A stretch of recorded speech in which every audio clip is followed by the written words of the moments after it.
In response to violence and intimidation targeting polling agents affiliated with the Congress party, Candidate Bimol Akoijam, the Congress candidate, expressed deep concern over the unsettling turn of events in today's elections.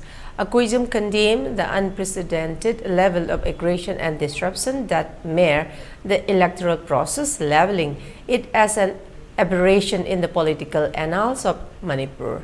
Expressing his dismay, Akoijam lamented the distressing scenes of chaos and fear witnessed during the polling activities.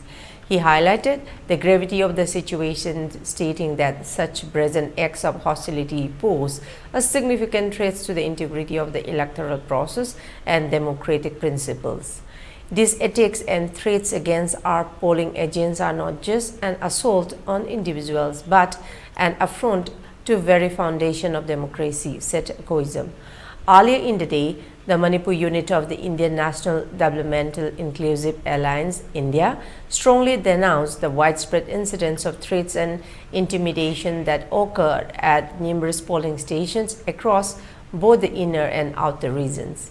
In response, the unit has formally submitted a complaint to the Election Commission of India, urging a repoll to be conducted in 47 affected polling stations.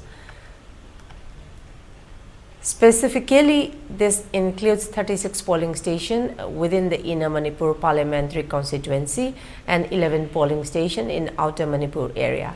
During a press conference held at Manipur Bhawan, Kesam Megachandra, representing the Manipur Pradesh Congress Committee, provided detailed insights into the issues highlighted by the India bloc.